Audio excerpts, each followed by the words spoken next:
Merci d'accueillir le président de HealthWorks France, Hugh Diegel. Mesdames et messieurs, bonsoir.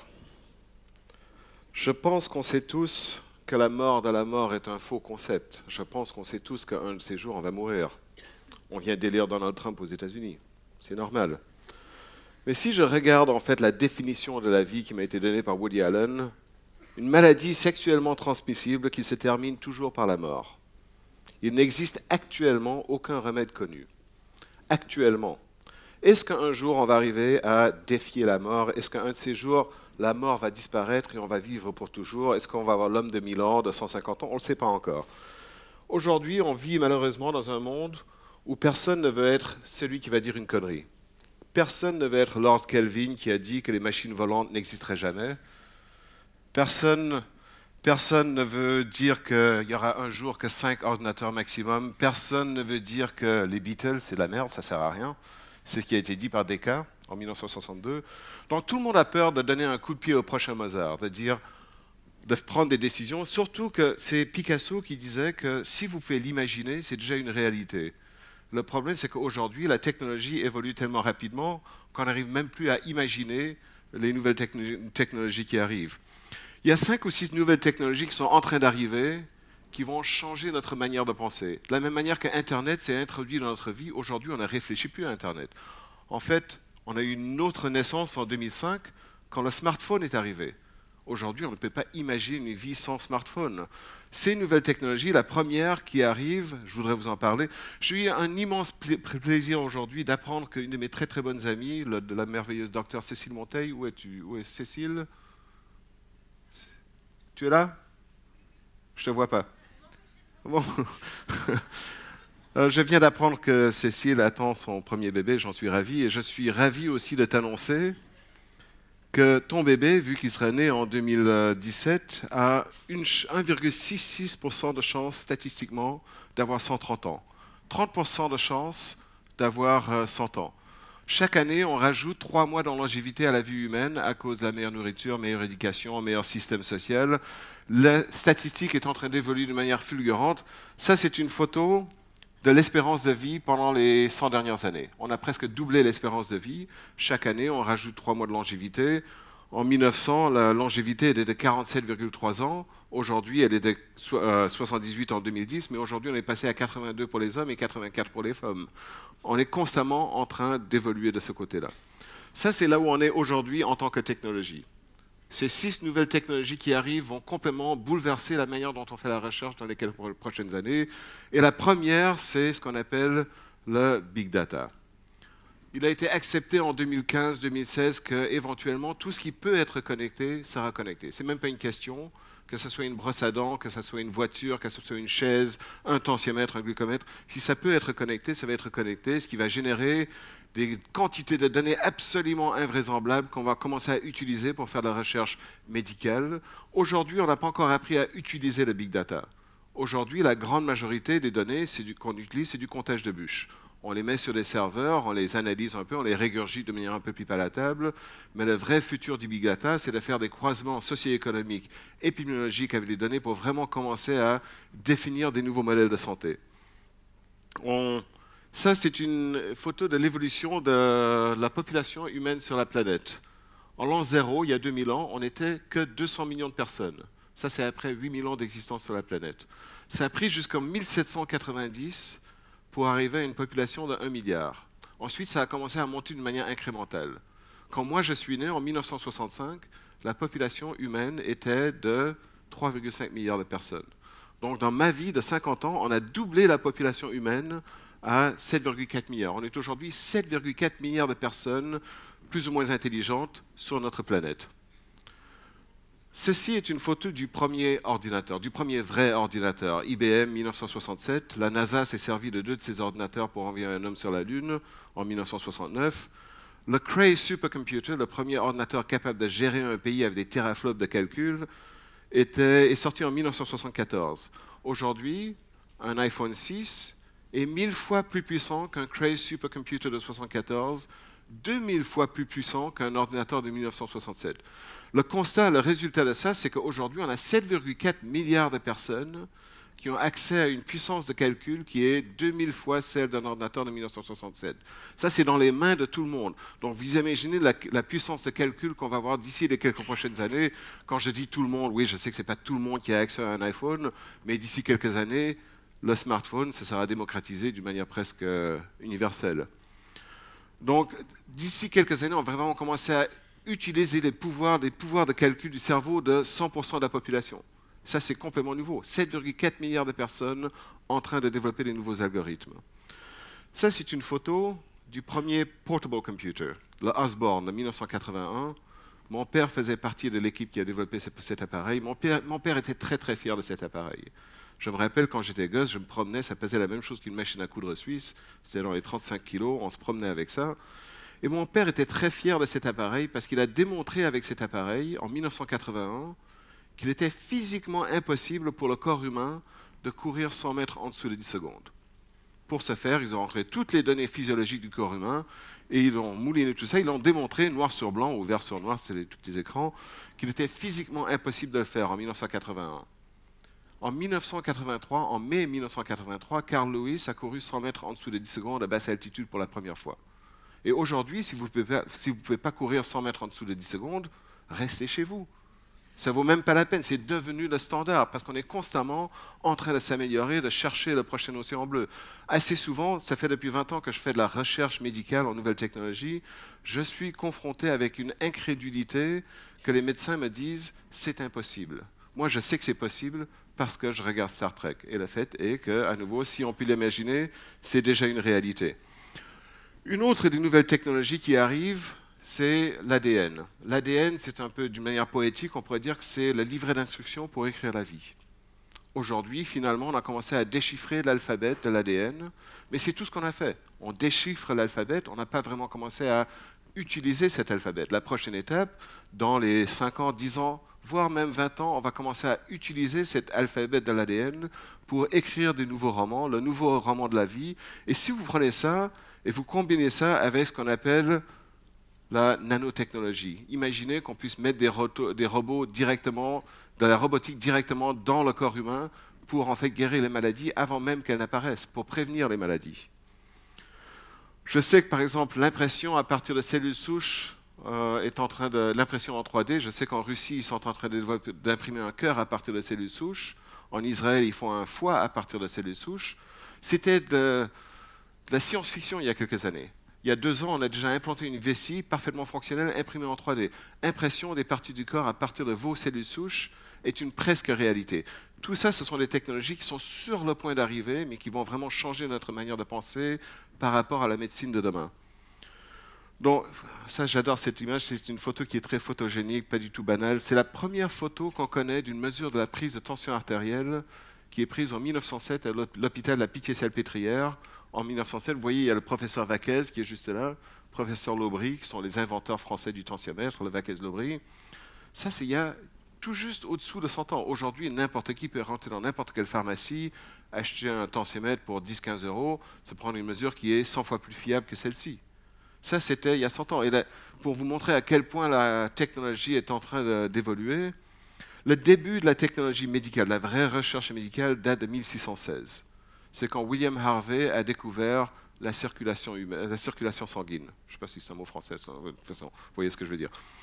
Donc, première fois, en 1616, on a découvert que le système humain avait un système circulatoire où le sang passait à travers les artères. Imaginez que d'ici quelques années, avec la nanotechnologie, on va pouvoir injecter vos artères avec des robots qui vont se nourrir de plaques et de cholestérol. On va pouvoir nettoyer vos artères comme des vulgaires toilettes. On va rotorouter vos artères. Et ça, là, on est déjà sur le point de l'expérimentation sur des animaux, sur des souris, mais d'ici quelques années, ça, c'est une réalité. Ça existe déjà. On ne l'a pas encore mis en pratique pour le corps humain, mais ça ne saurait tarder. On a la robotique. J'adore la robotique.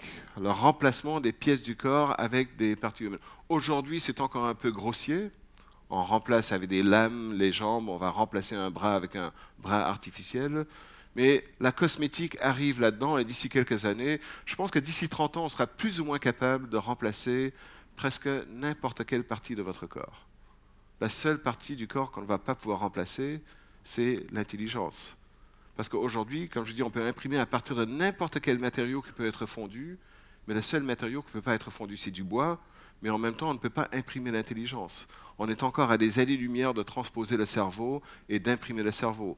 Le développement de nouvelles technologies pour les maladies neurodégénératives va devenir crucial dans les quelques prochaines années. Ça va être un des grands axes de recherche.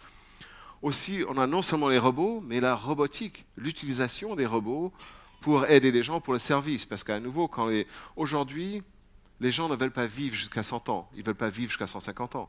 Ils veulent vivre jusqu'à 100 ans avec un capital V souligné, être en bonne santé. Et donc, aider les personnes qui ont besoin d'être aidées devient aussi un enjeu capital. Au Japon, ils font du travail absolument extraordinaire avec des robots qui deviennent de plus en plus humanoïdes. Et d'ici quelques années, ça fera partie de notre quotidien d'utiliser les robots pour nous aider pour les bêtes et méchantes tâches méniales de tous les jours. On va pouvoir aider les personnes âgées et aussi aider les enfants à être plus créatifs avec ces nouvelles technologies. Donc, si on regarde le futur presque immédiat, qu'on a le big data, on a la révolution informatique, l'intelligence artificielle, l'ADN, la nanotechnologie, imprimer des parties du corps à partir de cellules souches, excusez-moi, c'est très mal écrit, thérapie par cellules souches, la robotique, on peut déjà déterminer, c'est peut-être pas pour les 5 prochaines années, peut-être pas pour les 10 prochaines années, mais c'est certainement dans le futur immédiat des 30, 40 prochaines années. Vous imaginez, plus de morts, plus de cancers, plus de maladies en fait. Il va devenir presque impossible de mourir de mort naturelle d'ici quelques années.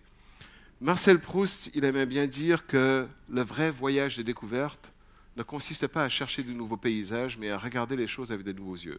Et aujourd'hui, c'est ce qu'il faut qu'on fasse aujourd'hui avec la technologie, parce qu'on est en train de s'embarquer dans une période très très difficile du futur de l'humanité. On va devoir se poser des questions sur pourquoi est-ce qu'on fait des choses. Parce que c'est très facile d'étendre la qualité de vie des gens. C'est une certaineté statistique, et si on sait qu'on a doublé la longévité humaine dans les 100 dernières années, et on prend le fait qu'on est sur le bord d'une révolution technologique, et qu'on combine ça avec le fait qu'aujourd'hui on a 7,4 milliards de personnes qui ont accès à une puissance computationnelle, qui n'est pas un mot français, mais à nouveau, je ne sais pas, une puissance de calcul qui est 1000 fois celle d'un Cray supercomputer de 1974, c'est une évidence statistique que l'homme de 150 ans est déjà né. Ça, c'est absolument certain, de la même que l'homme de 30 ans, 130 ans est déjà né, et chacun de nous en rajoute 150 ans, on y est déjà. Peut-être que ce sera l'enfant de Dr Monteil, j'espère. Mais j'aime bien cette photo de notre ami que je vais vous montrer. Aujourd'hui, on sait que la technologie arrive. On n'a pas encore commencé à utiliser ces technologies, mais c'est très dangereux, toutes ces technologies. Est-ce que quelqu'un a une grand-mère âgée de plus de 90 ans? Tout le monde? Beaucoup de gens ont les... Est-ce que vous imaginez un jour une planète où on aura une population qui va dépasser les 13 milliards de personnes? La planète Terre, grosso modo, en tant qu'écosystème, est faite pour à peu près 13 milliards de personnes. On était 3,5 quand je suis né en 1965. Oui, j'ai 50 ans, je suis vieux. On a monté ça à 7,4. Je pense que d'ici 2030, 2040, on sera à ce seuil de 13, 14 milliards de personnes. Qu'est-ce qu'on va faire? Est-ce que vous allez devoir choisir d'éteindre votre grand-mère? Je sais que ça fait un peu science-fiction, hein, ça fait un peu peur. Est-ce qu'on n'est pas en train d'avoir trop de personnes qui sont en train d'envahir notre planète? Heureusement, bien sûr, qu'on a des effets tempérés comme l'élection de Donald Trump qui va peut-être réduire la population mondiale. Je suis très contre Trump, hein, je pense que vous pouvez le savoir. Donc j'ai dit les rêves sont relativement fragiles. Techniquement, on peut le faire. Vous voyez cette photo, que je pense que vous connaissez tous cet artiste, Monsieur Johnny Hallyday. Donc il n'est pas facile d'avoir 150 ans. Est-ce que quelqu'un ici connaît un centenaire? Donc, madame, vous vous appelez comment? Louise. Bon, Louise, merci, je vous utilise en tant que cobaye. Est-ce que vous pourriez deviner, viscéralement, combien il y a de centenaires sur la planète Terre? Un chiffre. Si vous deviez en vous suçant le pouce. Un milliard, c'est une personne sur 7. Donc mais en fait, il y a 450 millions de centenaires sur la planète aujourd'hui. Ça semble énorme. 450 millions de personnes ont dépassé l'âge de 100 ans et sont vivants aujourd'hui. Imaginez qu'en 2030, on sera 30 millions il y avait 450 000 personnes aujourd'hui, mais on sera à 30 millions. Excusez-moi, j'ai failli me tromper. Aujourd'hui, 450 000, mais on sera à 30 milliards de centenaires d'ici 2030. Et honnêtement, prendre soin de 30 milliards de personnes qui ont dépassé le seuil de 100 ans. Ah oui, pardon, excusez-moi, je ne suis pas français, vous excuserez mon... Donc, à nouveau, prendre soin, rajouter de la longévité, c'est relativement facile, mais on va avoir 3 axes de recherche et de développement qui vont être primordiaux dans les quelques prochaines années. Un, ça va être ce que je disais, les maladies du cerveau, les maladies dégénératives du cerveau, Parkinson's, Alzheimer, on va en avoir de plus en plus. Ça, c'est une certaineté. L'autre environnement sur lequel il faut absolument travailler d'une manière un peu plus assidue, c'est l'environnement. Parce si on regarde la planète Terre, qui aujourd'hui a à peu près 4,7 milliards d'années, oui, des milliards, c'est énorme, 4,7 milliards. L'homme est arrivé il y a 10 000 ans. Donc mettre 10 000 ans sur 4,7 milliards d'années, c'est presque rien. Si on traduisait les 4,7 milliards d'années et on disait que les 4,7 milliards d'années, c'est 47 ans. Ça veut dire que l'homme est arrivé il y a 1 heure. La révolution industrielle de 1820 est arrivée il y a 1 minute. Dans cette 1 minute, on a déjà détruit 50% de toutes les ressources naturelles de la Terre. Et c'est ça ce qu'il faut qu'on fasse attention. Là, on est en train de, tout doucement, faire disparaître en fait le futur de l'humanité. Saint-Exupéry disait, nous n'avons pas hérité la terre de nos ancêtres, nous l'empruntons à nos enfants. Et c'est notre responsabilité, en fait, de laisser un monde meilleur. Donc, l'environnement, ça va être un élément de recherche absolument crucial d'ici quelques années. Et le troisième, bien sûr, ça va être l'industrie du service. Parce qu'aujourd'hui, on ne dessine pas seulement l'homme de demain, on est en train de dessiner la société de demain. Et la société, et on se pose aujourd'hui des questions. On regarde de plus en plus, il y a une division entre riches et pauvres. Pour la première fois dans l'histoire du monde, en 2016, plus de gens sont morts d'obésité que de morts de faim. C'est quand même assez étonnant comme statistique. Et ça, c'est de nouvelles statistiques. Et on se demande, est-ce que l'homme de demain va être plus intelligent? Est-ce qu'il va être merveilleux? Est-ce qu'il va devenir moins égoïste? Est-ce qu'il va devenir con? Mais on se pose ces questions parce que généralement, l'homme de demain, on ne sait pas ce qui va se passer. C'est notre responsabilité à nous de déterminer en fait le futur de l'industrie. J'espère que vous allez m'aider à le faire ensemble. Parce qu'aujourd'hui, prédire le futur de l'homme, on ne sait pas ce que c'est. Tout ce qu'on sait aujourd'hui, c'est que l'homme de demain sera complètement différent de l'homme d'aujourd'hui. Je vous remercie infiniment.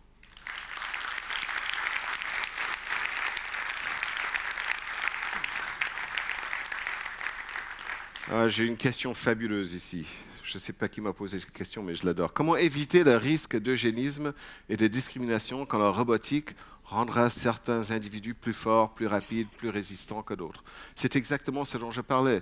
Le futur de l'homme aujourd'hui, le problème, ce n'est pas de faire allonger la vie. Ça, c'est super facile. Le problème, c'est de comment est-ce qu'on peut faire pour que tout le monde vive ensemble. Est-ce qu'on va arriver à un niveau... Si on arrive un jour au niveau où vous devez choisir d'éteindre les personnes. Si on dit que le niveau de vie maximum sera un maximum de 100 ans, 100 ans pour qui? Est-ce que ça va être pour les riches, pour les pauvres? Est-ce que ça va être pour les Noirs, pour les Juifs, pour les Arabes? On ne sait pas. Aujourd'hui, l'homme, il est encore foncièrement égoïste. C'est des questions qu'il faut qu'on se pose et il ne faut pas qu'on diverge dans ce genre de truc. Et c'est à nous, honnêtement, aujourd'hui de prendre ce type de décision. Parce que la discrimination, elle existe. Elle est dans le fort intérieur des gens. Moi, je suis d'Afrique du Sud. J'ai habité en Afrique du Sud pendant la pire période de l'apartheid. J'ai voté moi-même pour Nelson Mandela. J'en suis très fier. C'est très, très cool. Mais, donc, j'ai voté pour Nelson Mandela parce que je suis un grand croyant dans la liberté de l'homme et que tout le monde est égal. Mais aujourd'hui, ce n'est pas la pensée de tout le monde. Les gens, ils ont tendance, dans leur inconscient, à penser aux autres races et à se discriminer entre eux-mêmes. Donc ça, c'est un truc sur lequel il va falloir qu'on fasse très, très, très attention.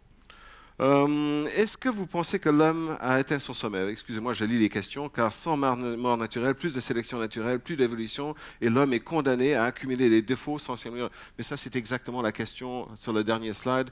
Est-ce que l'homme de demain va devenir plus intelligent? Est-ce que le fait qu'aujourd'hui la technologie est acquise? Moi, je me rappelle, quand j'étais gosse, j'imaginais le futur d'une manière complètement différente que le futur aujourd'hui. On s'imaginait en tant que gosse que nous, quand on serait grand, on n'aurait plus à travailler. On serait tout seul, on aurait des robots super amiables qui feraient toutes nos tâches pour nous, et nous, on aurait des vies désinvoltes, super cool, et on n'aurait pas besoin de travailler. Mais en réalité, La vie n'est pas du tout comme ça. On est constamment en train de se battre l'un contre l'autre. Donc c'est assez difficile. Et voilà, une question, comment concilier éthique et innovation en matière de santé? Donc je sais, est-ce que c'est qui m'a demandé cette question? Est-ce que quelqu'un veut lever la main? Ou est-ce que c'est une question dont vous avez honte? Est-ce que vous voulez... Je ne sais pas si vous avez lu l'Iliade et l'Odyssée. Si vous lisez l'Odyssée, Homère revient... Ah, pardon. Il revient... Ulysse, pardon, excusez-moi, revient après 20 ans de guerre pour retrouver sa ravissante Pénélope en train de tisser sa toile. Et il se déguise en mendiant pour en fait pour surprendre les amoureux de son épouse. Et il est en train d'arriver vers son village et en effet, personne ne le reconnaît parce qu'il est déguisé en haillon. Et la seule personne qui le reconnaît, c'est Argos, son chien. Le plus vieux chien de l'histoire qui avait 20 ans, qui était sur un taudis au bord de la route. Et pourquoi est-il que Argos a reconnu son maître pendant que personne d'autre ne pouvait le reconnaître? C'est parce qu'Argos, il pouvait voir à travers les haillons, il pouvait voir la vérité de l'homme, vraiment voir. Et aujourd'hui, il est très facile de différencier entre la vraie technologie et le bullshit. Honnêtement, aujourd'hui, on est dans une industrie où il est devenu un peu trop facile de développer des nouvelles technologies. Aujourd'hui, et je dis ça sans porter préjudice aux startups, parce que je suis moi-même le pire coupable, aujourd'hui, n'importe quel crétin avec une bonne idée va la mettre sur Kickstarter ou sur Indiegogo. Et le crowdfunding a complètement changé notre approche à la recherche médicale. Tous les jours, en fait, on a un nouveau gadget qui sort, qui fait cric, crac, boum. Et c'est un peu en train de gadgetiser l'industrie du médical dans les yeux du médecin. Et aujourd'hui, le médecin, il ne pense pas à la santé connectée, il pense aux gadgets connectés. C'est à nous vraiment de déterminer qu'est-ce qui est médical, qu'est-ce qui est important et qu'est-ce qui n'est pas important. Je vous remercie infiniment.